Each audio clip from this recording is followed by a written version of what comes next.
ಸಕಲರಿಗೂ ನಮಸ್ತೆ. Thank you Venkanna ಅಂತ ಕರೆಯೋದು ನಾನು. ಅವತ್ತಿಂದ 18 ವರ್ಷದಿಂದ 18-20 ವರ್ಷದಿಂದ ವೆಂಕಣ್ಣನೇ ಪ್ರತಿಯೊಂದು ನೋಡ್ಕೊಂಡಿರೋದು ಮಾಧ್ಯಮದು. ಮತ್ತೆ ಬದಲಾದರೂ ಬತ್ತು ವೆಂಕಣ್ಣನ ಪ್ರೀತಿ ವಿಶ್ವಾಸ ಜಾಸ್ತಿ. ನನಗೆ ಮೊದಲ ಬಾರಿಗೆ ವೆಂಕಣ್ಣ, ನಾನು, ಗಂಗಣ್ಣ, ವಾಸು ಇದ್ದರು. ಅವರು ಸಾಯಂಕಾಲ ಒಂದು 6:30 ಟೈಮು, ಕತ್ಲು ಹೋಗೋ ಟೈಮು, ಗಾಡಿಗಳು ಜೋರಾಗಿ ಓಡಿಸ್ಕೊಂಬಂದ್ವಿ ಜಾಗ ನೋಡಬೇಕು ಪ್ರೆಸ್ ಮೀಟಿಗೆ ಅಂತ. ಅದರಲ್ಲಿ ನಮ್ಮ ಶ್ರೀಯುತ ವಾಸು ಅವರು ಒಂದು ಕಾಯಿ ತಿನ್ನೋಕ್ಕೆ ಅಂಥೇಳಿ ಇಲ್ಲೆಲ್ಲ ಓಡಾಡ್ಬಿಟ್ಟು ಅದೊಂದು ಗುಂಡಿಗೆ ಬಿದ್ದಿದ್ದು ನೆನಪಿದೆ. ನಾನು ಗಂಗಣ್ಣ ಸೇರಿ ಎತ್ತಿದ್ವಿ. ಅಲ್ಲೊಂದು ಗುಂಡಿ ಇದೆ, ಅದನ್ನು ಮುಚ್ಚಿದ್ವಿ. Don't worry. ಯಾರು ಹೌದು, ನಿಮ್ಮ ವಾಸು. ಅದು ಬಂದ ತಕ್ಷಣ ಅವ್ರನ್ನ ಕೇಳಿದೆ. ನಾನು ಗುಂಡಿ ನೋಡಿದಾಗೆಲ್ಲ ವಾಸು ನೆನಪಾಗುತ್ತೆ. ಇದು ಎಂಥ ಮಜವಾದ ಜಾಗ ಅಂದರೆ, ಇಲ್ಲೇ ನಾವು ಚಿತ್ರದ ಮುಹೂರ್ತ ಮಾಡಿದ್ದು. ಮೊದಲನೇ ದಿನ ಪೆನ್ ಹಿಡ್ಕೊಂಡ ಜಾಗ ಇದು. ಆಮೇಲೆ ನಮ್ಮ ಕೃಷ್ಣಪ್ಪಣ್ಣ ಅವರು ತೀವ್ರವಾಗಿ ದೇವರು, ದಿಂಡ್ರು ಇತ್ಯಾದಿಗಳನ್ನು ನಂಬೋರಲ್ಲ, ಮನುಷ್ಯರು ನಂಬೋರು. ನಾನು ಸ್ವಲ್ಪ ಅದೇ ದಿಕ್ಕಲ್ಲೇ ಇರೋನು. ದೇವ್ರಿಗೆ ಯಾರ್ಯಾರಿಗೆ ನಂಬಿಕೆ ಇದೆ ಅವರೆಲ್ಲ ಕೈ ಮುಗಿಬೇಕಾದ್ರೆ ನಮ್ಗೆ ಯಾಕೆ ಬೇಕಪ್ಪ ನಿಷ್ಠುರ ಅಂತ ಪಕ್ಕದಲ್ಲಿ ನಿಂತ್ಕೊಂಡು ಕೈ ಮುಗಿಯೋಂಥ ಪೈಕಿ ನಾವು. ಇಲ್ಲೇ ಒಂದು ಪೂಜೆ ಆಗಿದ್ದು. ಇದು ಕೃಷ್ಣಪ್ಪಣ್ಣ ರೈತರಾಗಿದ್ದು, ಅವರ ರೈತಾಪಿ ಮೋಹಕ್ಕೆ ಹುಟ್ಕೊಂಡಿರೋ ಜಾಗ. ಇಲ್ಲಿ ಪಕ್ಕದಲ್ಲಿ ತೋಟ ಇದೆ. ಮೊನ್ನೆ ಕೂಡ ಫೋನ್ ಮಾಡೋಕ್ಕೆ ಹೇಳ್ತಾ ಇದ್ರು ಕೃಷ್ಣಪ್ಪಣ್ಣ, ಕೊಯ್ಲು ನಡೀತಾ ಇದೆ, ನಮ್ಮ ಜಾಗದಲ್ಲಿ ಮಾಡಿ ಅಂತ. ಅವತ್ತಿಂದ ಇದು ಪೋಸ್ಟ್ಪೋನ್ ಆಗ್ತಾನೆ ಬಂದು ಇವತ್ತು ಎಲ್ಲರೂ ಬಿಡುವು ಮಾಡ್ಕೊಂಡು ಬಂದಿದ್ದೀರಿ. ಬಂದಂಥ ಪ್ರತಿಯೊಬ್ಬರಿಗೂ ತಂಡದ ಪರವಾಗಿ ನನ್ನ ದೀರ್ಘದಂಡ ನಮಸ್ಕಾರ ಮತ್ತು ಥ್ಯಾಂಕ್ ಯು. ಅದ್ಭುತ ಜಾಗಕ್ಕೆ ಬಂದಿದ್ದೀರಿ. ಇಲ್ಲೇ ಶುರುವಾದ ಚಿತ್ರ, ಇಲ್ಲೇ ಕೊನೆ ಗಳಿಗೆಯಲ್ಲಿ ಕೆಲವು ಶಾರ್ಟ್ಗಳಿತ್ತು ಬೆಳಗ್ಗೆಯಿಂದ, ಅದನ್ನೆಲ್ಲ ತೆಗೆದು ಇವತ್ತು ವಿದ್ಯುಕ್ತವಾಗಿ ಅಫಿಷಿಯಲಿ ನಾವು ಕುಂಬಳಕಾಯಿ ಹೊಡೆದಿದ್ದೀವಿ. ಮತ್ತು 5:04 ಸರಿಯಾಗಿ ಇನ್ನೊಂದು ಹಾಡು, ಚಿತ್ರದ 2ನೇ ಹಾಡು ಬಿಡುಗಡೆ ಆಗಿದೆ. ಮೊದಲನೇ ಹಾಡಿಗೂ ಕೂಡ ಸಕಲರು ಬಂದಿದ್ರಿ. ತಮ್ಮ ಹಾರೈಕೆಯಿಂದ ಅದು ತುಂಬ ಚೆನ್ನಾಗಿ ಜನಮಾನಸದಲ್ಲಿ ಬೆರೆತು ಪ್ರತಿಯೊಬ್ಬರು ಬಾಯಲ್ಲೂ ಬರೋ ಥರ ಆಗಿದೆ. ಈ ಹಾಡಿನ ವಿಶೇಷ ಏನಪ್ಪ ಅಂದರೆ, ಇದಕ್ಕೆ ಅಬ್ಸರ್ಡಿಟಿ ಅಂದರೆ ಅನರ್ಥನ ಟ್ರೈ ಮಾಡಿದ್ದೀವಿ ನಾನು ಮತ್ತು ಹರಿಕೃಷ್ಣ. ಅರ್ಥಕ್ಕೆ ಒಂದು ಲೆವೆಲಿಗೆ ನಮ್ಮ ಕಾಂಬೋ ವರ್ಕ್ ಆದರೆ, ಅರ್ಥ ಇಲ್ಲದೆ ಇರೋದಕ್ಕೂ ಒಂದು ರೇಂಜಿಗೆ ವರ್ಕ್ ಆಗಿದ್ದೀವಿ ನಾವು. ಮೋಸ್ಟ್ಲಿ ಅದಕ್ಕೆ ಜಾಸ್ತಿ ವರ್ಕ್ ಆಗಿದ್ದೀವಿ ನಾವು, ಗೊತ್ತಿಲ್ಲ. ಅರ್ಥಕ್ಕಿರೋ ಪವರ್ಗಿಂತ ಜಾಸ್ತಿ ಅನರ್ಥಕ್ಕಿರುತ್ತೆ. ಅಂದರೆ ನಾವು ಸುಮ್ಮನೆ ಇದ್ದುಬಿಟ್ರೆ, ಏನೋ ಮಾತಾಡದೆ ಸುಮ್ಮನೆ ಇದ್ಬಿಟ್ರೆ ಸುಮಾರು ವಿಷಯಗಳು ಬಗೆಹರಿಯುತ್ತಂತೆ. ಬಟ್ ನಾವು ಮಾತಾಡಿ ಕೆಟ್ಬಿಡ್ತೀವಿ. The problem with the words is each word has a meaning ಅಂತ ಒಂದು ಸೇಯಿಂಗ್ ಇದೆ. ನನಗೆ ಮೊದಲಿಂದ ಅಬ್ಸರ್ಡಿಟಿ ತುಂಬ ಇಷ್ಟ. ಈ ತಲೆ ಕೆಟ್ಟ ಬಟ್ಟೆ ಬುಡ ದರ್ಶನ್ ಸರ್ ಸಿನಿಮಾಗೆ ಹರಿಕೃಷ್ಣ ಅವ್ರ ಕಂಪೋಸಿಷನ್ ಮತ್ತು ನಾನು ಬರೆದದ್ದು. ತುಂಬ ಜನ ಕೇಳಿದ್ರು, ಅದಕ್ಕೆ ಲಿರಿಕ್ಸಿಗೆ ಪೇಮೆಂಟ್ ಬೇರೆ ತೊಗೊಂಡ್ರೆ ನೀವು ಅಂತ. ಸೊ ಆ ಥರದ್ದು ಇನ್ನೊಂದು ಪ್ರಯತ್ನ. ಇದು ಸುಮಾರು ಅಚ್ಚಕನ್ನಡ ಪದಗಳಿದ್ದಾವೆ, ಸುಮಾರು ಅರ್ಥಗಳು ಇದ್ದಾವೆ. ಒಂದು ಸೌಂಡ್ ಅಂದರೆ ಒಂದು ಕೇಳಿಸ್ಕೊಳ್ಳೋದಕ್ಕೆ ಒಂದು ಆಹ್ಲಾದ, ಒಂದು ಆನಂದ, ಒಂದು ಸೌಂದರ್ಯ ಅಂತಿರುತ್ತೆ ಪ್ರತಿಯೊಂದು ಸಂಗೀತಕ್ಕೂ. ಕಣ್ಣಿಗೇನೋ ಕಾಣುತ್ತೆ. ಆ ಥರದ ಒಂದು ಹಾಡುಗಾರಿಕೆ ಹರಿಕೃಷ್ಣ ಮತ್ತು ಸಂಜಿತ್ ಹೆಗಡೆ ಅವರು, ಮತ್ತು ಇನ್ನೊಬ್ಬ ಫೀಮೇಲ್ ಗಾಯಕಿ, ಅವ್ರ ಹೆಸರು ಮರ್ತೋಯ್ತು, ಕ್ಷಮಿಸಿ, ಪ್ರಾರ್ಥನಾ ಅವರು, 3 ಜನ ಸೇರಿ ಪ್ರಯತ್ನ ಪಟ್ಟಿದ್ದಾರೆ. ನನಗೆ ಹರಿ ವೈಯಕ್ತಿಕವಾಗಿ ತುಂಬ ಇಷ್ಟದ ಗಾಯಕರು. ಅವರ ಗಾಯನ ಮತ್ತು ಸಂಜಿತ್ ಹೆಗಡೆ ತುಂಬ ಇಷ್ಟದ ಗಾಯಕ, ಅವ್ರ ಗಾಯನ, ಹುಡುಗಿಯ ಗಾಯನ ಎಲ್ಲವೂ ಸೇರಿಕೊಂಡು ಇದನ್ನು ನಾವು ತುಂಬಾ ಕೇಳ್ತಾ ಇದ್ವಿ. ಇದನ್ನೇ ಮೇಯ್ನ್ ಸಾಂಗಾಗಿ ಮಾಡಬೇಕು ಅಂತ ಮೊದಲಿಂದ ಅಂದ್ಕೊಂಡು, ಚಿತ್ರ ಶುರುವಾದಾಗ ಮೊದಲಿಗೆ ಹುಟ್ಟಿದ ಹಾಡಿದು. ಒಂಥರ ಮುದ್ದಿನ ಹಾಡು ಅನ್ನೋ ಥರ, ಬಯಸಿ ಆದಂಥ ಮಕ್ಕಳ ಮೇಲೆ ನಮಗೆ ಮುದ್ದು ಜಾಸ್ತಿ ಇರುತ್ತಲ್ಲ, ಆ ಥರದ ಹಾಡು. ಈ ಹಾಡು ಹೆಂಗೆ ಹುಟ್ಟಿತು, ಏನಾಯಿತು, ಇದನ್ನು ಎಷ್ಟು ಆನಂದಪಟ್ಟು ಹಾಡಿದ್ದಾರೆ ನಮ್ಮ ಗಾಯಕರಾದಂಥ ಕಂಪೋಸರ್ ಆದಂಥ ಹರಿಕೃಷ್ಣ ಅವರು. ಅದನ್ನು ನಮ್ಮೊಂದಿಗೆ ಹಂಚ್ಕೋಬೇಕು, ಮಾಧ್ಯಮದ ಜೊತೆಗೆ ಹಂಚ್ಕೋಬೇಕು ಅಂತ ಅವ್ರನ್ನ ವೇದಿಕೆಗೆ ಕರಿತೇನೆ. ಶ್ರೀಯುತ ಹರಿ ಅವರು ವೇದಿಕೆಗೆ ಬರಬೇಕು.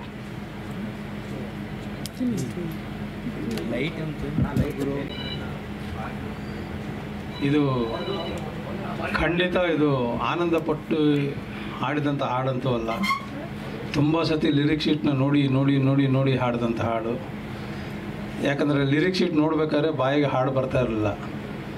ಸೊ ತುಂಬ ರೀಟೇಕ್ಗಳ ಜೊತೆಗೆ ನನ್ನ ಯಾರೂ ಸ್ಟುಡಿಯೋಲಿ ಅಷ್ಟೊತ್ತು ಹಾಡಿದ್ದು ನೋಡಿದ್ದಿಲ್ಲ ಯಾರು. ಸರಿ, ಇನ್ನು ಬೇರೆ ಸಿಂಗರು ಇನ್ನೂ ಕಷ್ಟ ಜಾಸ್ತಿ ಆಗ್ಬೋದೇನೋ ಅಂತ ನನ್ನ ಸಾಂಗ್ನೇ ಭಟ್ ಸರ್ ಉಳಿಸ್ಕೊಂಡಿದ್ದಾರೆ. ಮತ್ತು ಕೃಷ್ಣಪ್ಪ ಸರು ಹೇಳಿದ್ರು ವಾಯ್ಸ್ ಚೆನ್ನಾಗಿದೆ ಅಂತ. ನನಗೆ ಅಲ್ಲೇ ಭಯ ಆಗುತ್ತೆ, ನನ್ನ ವಾಯ್ಸ್ ಚೆನ್ನಾಗಿದೆ ಅಂತ ಯಾರಾದರೂ ಹೇಳಿದ್ರೆ ಭಯ ಆಗುತ್ತೆ ನನಗೆ. ಈ ಪ್ರಯತ್ನ ಅನ್ನೋದು ಅಂದರೆ ಈ ಥರ ನಾವು ಹಾಡು ಮಾಡಿದ್ದೀವಿ, ಕಂಪೋಸ್ ಮಾಡಿದ್ದೀವಿ ಅನ್ನೋದಕ್ಕಿಂತನೂ ಕನ್ನಡ ಇಷ್ಟು ಚೆನ್ನಾಗಿ ಬರೆಯಬಲ್ಲ ಒಬ್ಬ ಸಾಹಿತಿ ಈ ಥರ ಒಂದು ಸಾಹಿತ್ಯ ಕೂಡ ಬರೆದು ಅದು ಜನರನ್ನು ಮೆಚ್ಚಿಸುವಂಥ ಒಂದು ಕೆಲಸ ಆಗೋದು ತುಂಬ ದೊಡ್ಡ ಕೆಲಸ. ಅದು ತುಂಬ ದೊಡ್ಡ ಎಕ್ಸ್ಪೆರಿಮೆಂಟ್ ಅದು ಭಟ್ ಸರ್ ಮುಂಚೆಯಿಂದಲೂ ಮಾಡ್ಕೊಂಬಂದವ್ರೆ. ಸಿನಿಮಾಲ್ಲೂ ಒಂದು ಪಾತ್ರ, ಇಡೀ ಪಾತ್ರ ನಮಗೆ ಗೊತ್ತಿಲ್ಲದಿರೋ ಒಂದು ಭಾಷೆನೇ ಮಾತಾಡುತ್ತೆ. ಸೊ ಆ ಥರ ಎಕ್ಸ್ಪೆರಿಮೆಂಟ್ಗಳು ಕನ್ನಡ ಅಷ್ಟು ಪ್ರೀತಿಸೋರು, ಕನ್ನಡ ಅಷ್ಟು ಗೊತ್ತಿರೋರು ಮಾಡೋದು ಅನ್ನೋದು ತುಂಬ ವಿರಳ. ಸೊ ಆ ಎಕ್ಸ್ಪೆರಿಮೆಂಟ್ ಇರೋವರೆಗೂ ಈ ಥರ ಹಾಡುಗಳು, ಈ ಥರ ಪ್ರಯತ್ನಗಳೆಲ್ಲ ಉಳ್ಕೊಂಡಿರುತ್ತೆ ಅಂತ ಹೇಳ್ತೀನಿ. ಸೊ ಇದ್ರ ಜೊತೆಗೆ ನನ್ನ ಜೊತೆಗೆ ಹಾಡಿರೋ ಸಂಜಿತ್ ಇರ್ಬೋದು, ಮತ್ತು ನಮ್ಮ ಕನ್ನಡದ ಪ್ರತಿಭೆ ಪ್ರಾರ್ಥನಾ ಅವರಿರ್ಬೋದು, ತುಂಬ ಖುಷಿಯಿಂದ ಹಾಡಿರೋಂಥ ಹಾಡು, ಆ ಸಾಹಿತ್ಯ. ಯಾಕಂದರೆ ತುಂಬ ಸ್ಮೈಲ್ ಬೇಕಾಗಿತ್ತು ಅದನ್ನು ಹಾಡಬೇಕಾದ್ರೆ. ಬಟ್ ಮೀನಿಂಗ್ ಅಂತ ತಗೊಂಡ್ರೆ ಏನೂ ಮೀನಿಂಗ್ ಇರೋದಿಲ್ಲ. ಅದು ಆ ಮೀನಿಂಗು ಅನ್ನೋದನ್ನು ಹುಡುಕದೆ ಅದು ಸ್ಮೈಲ್ ಹಾಕ್ಕೊಂಡು ಹಾಡಿದಂಥ ಎಲ್ಲ ಗಾಯಕರಿಗೂ, ಮತ್ತು ಇಷ್ಟು ನಾವಿವಾಗ ಏನು ಹೇಳಬೇಕಿದು ಅದ್ಭುತವಾಗಿ ಬರೆದಿದ್ದಾರಾ ಅಂತ ಹೇಳ್ಬೇಕಂದ್ರೆ ಕನ್ಫ್ಯೂಸ್ ಆಗುತ್ತೆ. ಬಟ್ ಈ ಥರ ಕೂಡ ಒಂದು ಸಾಂಗ್ ಮಾಡ್ಬೋದು ಅನ್ನೋ ಧೈರ್ಯ ಮಾಡುವಂಥ ಭಟ್ ಸರ್ಗೆ ನಾನು ಯಾವತ್ತಿಗೂ ಅಭಿನಂದನೆ ಸಲ್ಲಿಸ್ತೀನಿ. ಯಾಕಂದರೆ ಈ ಥರ ಎಕ್ಸ್ಪೆರಿಮೆಂಟ್ಗಳು ಜಾಸ್ತಿ ಆಗಬೇಕು, ಆಗಲೇ ಹೊಸದೇನೋ ಒಂದು ಪ್ರಯತ್ನ ಬರುತ್ತೆ. ಸೊ ಸಿನಿಮಾಲು ಈ ಸಾಂಗು ತುಂಬ ಒಳ್ಳೆಯ ಸನ್ನಿವೇಶದಲ್ಲಿ ಬರುತ್ತೆ, ತುಂಬ ಚೆನ್ನಾಗಿ ಶೂಟ್ ಮಾಡಿದ್ದಾರೆ. ಸೊ ಈ ಸಾಂಗು ಗೆಲ್ಲುತ್ತೆ ಅನ್ನೋ ಭರವಸೆ ಇದೆ. Thank you. ಬೇಕು ಇದರದ್ದು ಲಿರಿಕ್ಸ್ ಬದಲಾಯಿಸ್ಬೇಡಿ, ಇದಕ್ಕೆ ಇನ್ನೊಂದು ಸ್ವಲ್ಪ ಸೇರಿಸಿ ಇದೇನ ಮಿಕ್ಸಿಗೆ ಹಾಕಿ ಮಸಾಲೆ ಹಾಕಿ ಕೊಡಿ ಅಂತ ತುಂಬ ಆಸೆ ಬಿದ್ದು, ಒತ್ತಾಯ ಬಿದ್ದು ಕೇಳಿದ್ದು ಗೆಳೆಯ ಗಂಗಣ್ಣ ಮತ್ತು ಶಿವಕುಮಾರ್. ನಾನು ಹರಿ ಇದಕ್ಕೆ ಒಂದು 2 ಎಕ್ಸ್ಟ್ರಾ ಹಾಡುಗಳನ್ನ ಮಾಡಿ ಇಟ್ಕೊಂಡಿದ್ವಿ. ನಮ್ಮ ಜರ್ನಿ ಶುರು ಆಗಿಬಿಟ್ಟಿತ್ತು ಈ ಸಿಚುವೇಶನಿಗೆ ಬೇರೆದೇನೋ ಮಾಡೋದು ಅಂತ. ಸೊ ಗಂಗಣ್ಣ ಇದನ್ನು ಗಾಡೀಲಿ ಕೇಳಿ ಕೃಷ್ಣಪ್ಪಣ್ಣ ಅವ್ರಿಗೆ ಕೇಳಿಸಿ, ಕೃಷ್ಣಪ್ಪಣ್ಣ ತುಂಬ ಡಿಗ್ನಿಟಿ ಜೊತೆಗೆ ಕೇಳೋದು ಹಾಡುಗಳನ್ನು, ಸುಮ್ಮನೆ ಕೇಳಲ್ಲ ಅವರು. ಹಿಂದೆ ಒಂದು ಸತಿ ನಾನು ಸಿಕ್ಕಿದಾಗ ಅದು ಏನೇ ಅದು ತಲೆ ಕೆಟ್ಟ ಭಟ್ಟ ಎಬ್ಬಡ ತಬಡ ಅಂತೆಲ್ಲ ಬರ್ಕೊಂಡಿದ್ಯಾ ಅಂತ ಅಂದಿದ್ರು ನನಗೆ. ಆಮೇಲೆ ಅವರು ಗಂಗಣ್ಣ ಒಂದು ಸತಿ ಅದೊಂಥರ ಈ ಎಲ್ಲ ಕೇಳೋರಿಗೆ ಕಿವಿಲಿ ಕೂತ್ಕೊಂಡ್ಬಿಡ್ತದೆ ನೋಡು, ಅದನ್ನೇ ಟ್ರೈ ಮಾಡು ಅಂತಂದರು. ಆ ಒಂದು ಆ ಗೆಳೆತನದ ಒತ್ತಾಯಕ್ಕೆ ನನಗೂ ಆಮೇಲೆ ತುಂಬ ಇಷ್ಟ ಆಗೋಕ್ಕೆ ಶುರು ಆಯ್ತು ಈ ಎಕ್ಸ್ಪೆರಿಮೆಂಟು. ಗಂಗಣ್ಣ ಅವ್ರ ವೇದಿಕೆಗೆ ಬಂದೆರಡು ಮಾತಾಡೋದು.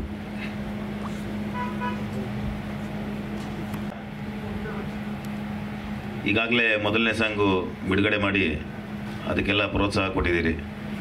ಈಗ 2ನೇ ಸಾಂಗು, ಈಗ ದೇವರಣೆಗೂ ನನಗಂತೂ ಅರ್ಥ ಆಗಿಲ್ಲ, ಭಟ್ರು ಹೇಳಿದ್ರು. ಈ ಲಿರಿಕ್ ಅಂತೂ ನನಗೆ ಇವತ್ತೂ ಅರ್ಥ ಆಗಿಲ್ಲ, ಆದರೂ ಕೇಳೋಕ್ಕೆ ಚೆನ್ನಾಗಿದೆ ಅಂತೇಳಿ ಚೆನ್ನಾಗಿದೆ ಅಂತ. ಈ ಸಾಂಗಿಗೂ ಕೂಡ ನಾವೆಲ್ಲರೂ ಪ್ರೋತ್ಸಾಹ ಕೊಟ್ಟು ಸಹಕರಿಸಬೇಕು ಅಂತ ಕೇಳ್ಕೊತೀವಿ. ನಮಸ್ತೆ. Thank you. ನಮಸ್ತೆ. ಅನೇಕ ಸಂದಿಗ್ಧ ಸಂದರ್ಭಗಳನ್ನು ಫೇಸ್ ಮಾಡಿದ್ದೀನಿ. ಆದರೆ ಇವತ್ತಿನ ಈ ಸಂದಿಗ್ಧ ಸಂದರ್ಭ ಭಾಳ ವಿಶೇಷವಾಗಿದೆ. ನನಗೆ ಏನು ಹೇಳಬೇಕು ಅಂತ ಕೂಡ ತಿಳಿತಾ ಇಲ್ಲ. ಸಿನಿಮಾ ಮಾಡ್ತಿರ್ಬೇಕಾದ್ರೆ ಆ ರಘುರಂಗಾಯಣ ಮಾತಾಡ್ತಿದ್ದನ್ನು ಇದು ಯಾವ ಭಾಷೆನಯ ಅಂತ ಕೇಳಿದ್ದುಂಟು. ಇದನ್ನು ಸಂಗೀತ ರೂಪಕ್ಕೂ ಅಳವಡಿಸ್ಕೊಳ್ತಾರೆ ಭಟ್ರು ಅನ್ನೋದು ನನಗೆ ಗೊತ್ತಿರಲಿಲ್ಲ. ಇದು ಯಾರ ಕೃಪೆಯೋ ಎಲ್ಲಿಂದ ಬಂದಿದೆಯೋ ನನಗೆ ಗೊತ್ತಿಲ್ಲ. ಇನ್ನು ಕನ್ನಡದ ಪ್ರೇಕ್ಷಕರು ಇದನ್ನು ನೋಡಿ ಹೊಸ ಅರ್ಥವನ್ನು ಈ ಅನರ್ಥದಲ್ಲಿ ಹುಟ್ಟಾಕ್ತಾರೆ ಅನ್ನೋ ನಂಬಿಕೆ ನನಗಿದೆ. ಶುಭವಾಗಲಿ. Thank you.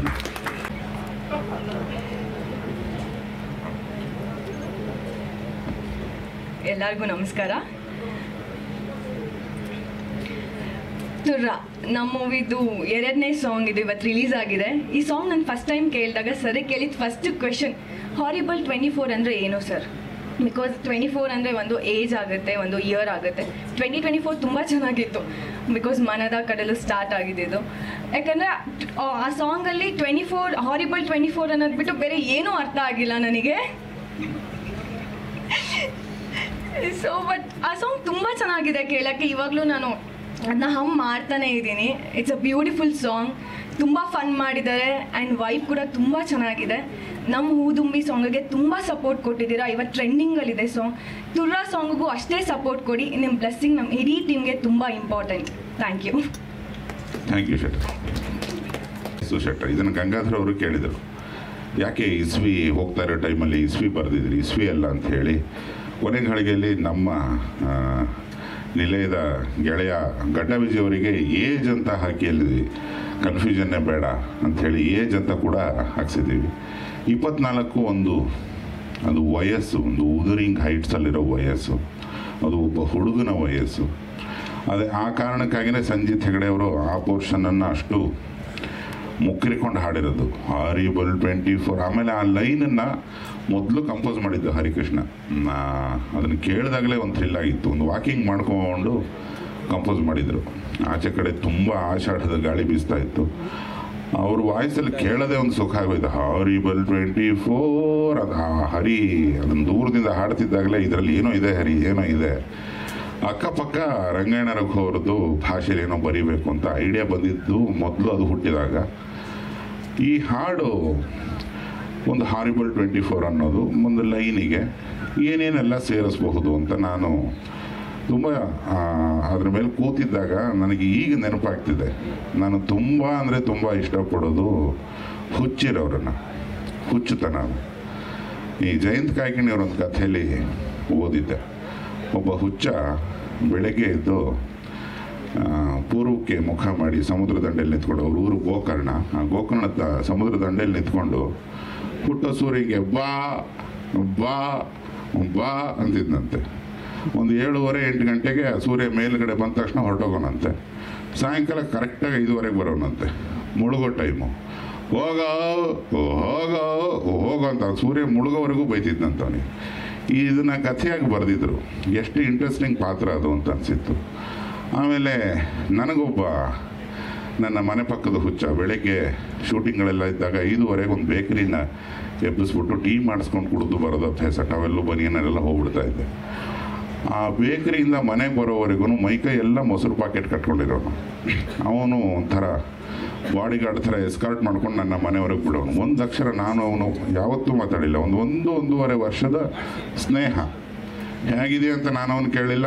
ಅವನಿಗೆ ನಾನು ಯಾರು ಅಂತ ಗೊತ್ತಿಲ್ಲ, ನನಗೆ ಅವನು ಯಾರು ಅಂತಲೂ ಗೊತ್ತಿಲ್ಲ. ಸುಮ್ಮನೆ ಮನೆಯವರೆಗೆ ಬರೋನು. ನಾನು ಮನೆ ಒಳಗಡೆ ಹೋದ ತಕ್ಷಣ ಹಿಂಗೆ ಅಂದ್ಬಿಟ್ಟು ಹೊರಟೋಗೋನು. ಅದೊಂದು ಸ್ನೇಹ. ಇದೆಲ್ಲ ನೋಡ್ತಿದ್ದಾಗ ನನಗೆ ಹುಚ್ಚ ಅಂತಿದ್ರು ನನ್ನ ಊರಲ್ಲಿ. ಅದು ನೆನಪಾಯ್ತು. ಅದಕ್ಕೆ ಕಾರಣ ಇದರಲ್ಲಿ ಬರೋ ತುರ್ರು ವೈ ಅನ್ನೋ ಪದ ನನ್ನ ಊರಿನ ಅಲೀಮಾ ಅನ್ನೋ ಹುಚ್ಚ ಕೊಟ್ಟಿದ್ದು. ಆ ಹುಚ್ಚ ಯಾವಾಗಲೂ ಬೀದಿಲಿ ಹೋಗ್ತಾ ಇದ್ದಾಗ ನಾವೆಲ್ಲ ಮಕ್ಕಳು ಹಿಂದೆ ಹೋಗ್ತಾ ಇದ್ವಿ. ಅದು ಎಂಥ ನಿಸ್ಪೃಹವಾದಂಥ ಲೋಕಪ್ರೀತಿ ಇದ್ರೇ ಒಬ್ಬ ಮನುಷ್ಯ ಲೋಕದ ಜೊತೆ ಡಿಟ್ಯಾಚ್ ಆಗೋದು. ಒಂದು ಹುಚ್ಚು ಸುಮ್ಮನೆ ಬರೋದಿಲ್ಲ. ಅವನು ಹೇಳ್ತಾರೆ ಜಾಂಬಾಯ್ ಅಂದ್ಕೊಂಡು ಊರಲ್ಲಿ ಹೋಗೋನು. ಅವನು ಬಂದ ಅಂದರೆ ಮಕ್ಕಳಿಗೆಲ್ಲ ಗೊತ್ತು ಅಲೀಮಾ ಬಂದ ಅಂತ. ನಾನು 2ನೇ ಕ್ಲಾಸು 3ನೇ ಕ್ಲಾಸ್ ಇದ್ದಾಗ ಅವ್ನು ಇಡೀ ದಿವಸ ಸ್ಕೂಲ್ ಶುರು ಆಗೋಕ್ಕೆ ಮುಂಚೆ ಸ್ಕೂಲ್ ಮುಗಿದ ಮೇಲೆ ಅವನ ಜೊತೆ ಕೂತ್ಕೊಳ್ಳೋದು. ಮಕ್ಕಳೆಲ್ಲ ಕೂತ್ಕೋತಿದ್ವಿ. ಅವನು ಇದು 2 ಪದ ಹೇಳ್ತಿದ್ದೆ. ಇನ್ನೊಂದು ಆ್ಯಪ್ ಅನ್ನೋನು. ಅದು ಯಾಕಂತಿದ್ದ ಗೊತ್ತಿಲ್ಲ. ಇಷ್ಟೇ ಅವನಿಗೆ ಬರ್ತಾ ಇದ್ದಿದ್ದು ಲ್ಯಾಂಗ್ವೇಜ್. ಅಥವಾ ಅವನಿಗೆ ತುಂಬ ಕನ್ನಡ ಉರ್ದು ಏನೇನೋ ಕಲ್ತಿದ್ನ ಏನೋ. ಅವನ್ನೆಲ್ಲ ಬಿಟ್ಟು ಇಷ್ಟೇ ಪದಗಳನ್ನು ಹೇಳ್ತಿದ್ದ. ಬಟ್ ಅವ್ನು ಇಡೀ ದಿವಸ ಮಕ್ಕಳು ಅವನ ಜೊತೆಗಿರ್ತಾಯಿದ್ರು. ಯಾವತ್ತೂ ಅವನಿಗೆ ಏನೋ ಚಿಲ್ಲರೆ ಕಾಸು ಬಂದರೆ ಐಸ್ ಕ್ಯಾಂಡಿ ಕೊಡಿಸೋನು ಮಕ್ಕಳಿಗೆ. ಅದಕ್ಕಿರ್ತಾ ಇದ್ವು. ಅವನ್ನ ನೋಡಿದರೆ ಒಂದು ಖುಷಿ ಆಗೋದು. ಅವನ ಜೊತೆ ಸುತ್ತಿ ಸುತ್ತಿ ಸುತ್ತಿ ಊರಲ್ಲಿ ನನಗೂ ಒಂದು ಹೆಸರು ಬಿದ್ದಿತ್ತು. ಸ್ವಲ್ಪ ಭಟ್ರ ಮನೆ ಹುಡುಗ ಆಫ್ ಇದ್ದಾನೆ, ಲೂಸ್ ಇದ್ದಾನೆ ಅಂತ. ನನಗೆ ಒಳಗೊಳಗೆ ಸಂತೋಷ ಆಗೋದು. ಯಾಕೆ ಅಂತ ಇವತ್ತಿಗೂ ಗೊತ್ತಿಲ್ಲ. ನನಗೆ ಯಾರನ್ನ ಸ್ವಲ್ಪ ಸರಿ ಇಲ್ಲ, ನೀವು ತಲೆ ಸರಿ ಇಲ್ಲ ನಿಮ್ಮದು, ನೋಡಿ ಚೆಕ್ ಮಾಡಿಸ್ಕೊಳ್ಳಿ ಅಂತ ಯಾರನ್ನ ಅಂದರೆ ತುಂಬ ಖುಷಿ ಆಗುತ್ತೆ. ನಾವೆಲ್ಲ ಇಲ್ಲೇನು ಸೇರಿದ್ದೀವಿ ಅಥವಾ ನಾವು ಯಾರ್ಯಾರಿಗೆ ಕನೆಕ್ಟ್ ಆಗಿದ್ದೀವಿ ನಮ್ಮೊಳಗಿನ ಹುಚ್ಚು ಇನ್ನೊಬ್ಬ ವ್ಯಕ್ತಿಯ ಹುಚ್ಚಿಗೆ ಕನೆಕ್ಟ್ ಆದರೆ ಮಾತ್ರ ಅದು ಸ್ನೇಹ, ಇಲ್ಲಾಂದರೆ ಮಿಕ್ಕಿದ್ದೆಲ್ಲ ನಾಟಕ. ಒಂದು ಪರಿಶುದ್ಧವಾದ ಹುಚ್ಚಿದ್ರೇ ಕ್ರಿಯಾಶೀಲವಾಗಿ ಸಿನಿಮಾ ಮಾಡೋಕ್ಕಾಗೋದು, ಒಂದು ಕಲೆನ ಇಷ್ಟಪಡೋಕ್ಕಾಗೋದು. ಯಾಕಂದರೆ ಪ್ರಪಂಚದಲ್ಲಿ ಸಹಸ್ರಾರು ಪ್ರೊಫೆಷನ್ಗಳಿದ್ದಾವೆ. ಈ ಎಂಟರ್ಟೈನ್ಮೆಂಟ್ ಅನ್ನೋ ಪ್ರೊಫೆಷನ್ಗೆ ಯಾಕೆ ಬರ್ತೀವಿ ಅಂದರೆ ಒಳಗಡೆ ಒಂದು ಪ್ಯಾಷನ್, ಒಂದು ಹುಚ್ಚಿರಬೇಕು. ಒಂದು ಸಿನಿಮಾ ಮಾಡಿ ನಾನು ಜನರನ್ನು ನಗಿಸ್ತೀನಿ, ಅಳಿಸ್ತೀನಿ, ಒಂದು ಹಾಡು ಕೇಳಿಸ್ತೀನಿ, ಹೊಡೆದಾಟ ತೆಗಿತೀನಿ, ಒಂದು ಕ್ಲೈಮ್ಯಾಕ್ಸು, ಕಣ್ಣೀರು, ನಗು ಎಲ್ಲ ಬರೆಸ್ತೀನಿ ಅನ್ನೋ ಒಂದು ಧಾರ್ಷ್ಟ್ಯ, ಒಂದು ಖುಷಿ, ಒಂದು ಹುಚ್ಚು ನಮ್ಮಲ್ಲಿದ್ರೇ ಅದು ನೋಡುಗನಿಗೆ ಕನೆಕ್ಟ್ ಆಗೋದು ಅಂತ ನಾನು ತುಂಬ ಬಲವಾಗಿ ನಂಬಿರೋನು. ಆ ಕಥೆಗಳಲ್ಲಿ, ನಾನು ಕಂಡ ಕಥೆಗಳಲ್ಲಿ, ನಾನು ವೈಯಕ್ತಿಕವಾಗಿ ನೋಡಿರೋಂಥ ಸುಮಾರು ಜನ ಭ್ರಾಂತರಲ್ಲಿ ನಾನು ಆ ಹುಚ್ಚನ್ನು ತುಂಬ ಹತ್ತಿರದಿಂದ ನೋಡಿದ್ದೀನಿ. ಈ ಹಾಡನ್ನು ಅಷ್ಟೊಂದು ಲೋಕನ ತುಂಬ ಪ್ರೀತಿಸೋನೇ ಹುಚ್ಚ ನನಗೆ ಗೊತ್ತಿದ್ದಂಗೆ. ಯಾಕಂದರೆ ಮಿಕ್ಕಿದೆಲ್ಲ ನಾಟಕ. ಸಿಕ್ಕಿದಾಗ ಹಾಯ್ ಹಲೋ ಅನ್ನೋದು, ಹಿಂದ್ಗಡೆ ಅವನು ಹೋದಾಗ ಬೇಜಾರು ಮಾಡ್ಕೊಳ್ಳೋದು, ಇದು ಪ್ರತಿಯೊಬ್ಬರು ಮಾಡೋದೆ. ಬಟ್ ಒಬ್ಬ ಹುಚ್ಚ ಪ್ರತಿಯೊಂದೂ ಹಾಗೇ ನೋಡ್ತಾ ಇರ್ತಾನೆ, ಎಲ್ಲದನ್ನೂ ಇಷ್ಟದಿಂದ ನೋಡ್ತಿರ್ತಾನೆ ಅವನು. ಬಟ್ ಯಾರ ಜೊತೆಗೆ ಏನು ಮಾತಾಡಲ್ಲ, ಅವನ ಮಾತು ನಮಗೆ ಅರ್ಥ ಆಗಲ್ಲ. ಸೊ ಯಾರ ತಲೆನ ರಿಪೇರಿ ಮಾಡೋಕ್ಕೆ ಸಾಧ್ಯವೋ ಅವನನ್ನು ತಗೊಂಡೋಗಿ ಹುಚ್ಚಾಸ್ಪತ್ರೆಗೆ ಹಾಕಿರ್ತಾರೆ.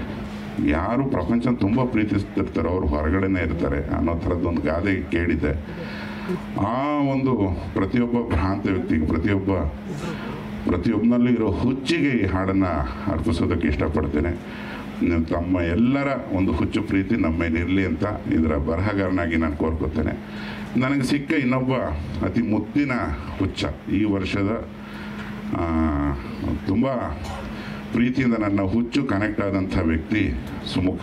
ವ್ಯಕ್ತಿ ಅನ್ನೋಕ್ಕಾಗಲ್ಲ, ಅವನ ಹುಡುಗ ಅಂತ ಇದರಲ್ಲಿ ಕುಣಿದಿದ್ದಾನೆ. ಹಾರಿಬಲ್ 24 ಅವನ ಮುಖ ನೋಡಿದ ತಕ್ಷಣ ಹುಟ್ಟಿದಂತಹ ಸಾಲು. ಅವನು ವೇದಿಕೆಗೆ ಬಂದು 2 ಮಾತಾಡಬೇಕು. ನಿಮ್ಮ ಹುಚ್ಚಿನ ಕಂಪ್ನಿಗೆ ನನ್ನ ಸೇರಿಸ್ಕೊಂಡಿದ್ದೀರಾ. ಮೊದಲನೇದಾಗಿ ಇವಾಗ ನಾವು ಗ್ಯಾಪ್ ಇಲ್ಲದೆ ಇಷ್ಟೊಂದು ಪ್ರೆಸ್ ಮೀಟ್ ಮಾಡ್ತಾ ಇರೋದ್ರಿಂದ ನೀವೆಲ್ಲ ನಮ್ಮ ಮನೆಯವರು ಅಂತ ಅನ್ಸೋಕ್ಕೆ ಶುರು ಆಗ್ಬಿಟ್ಟಿದೆ.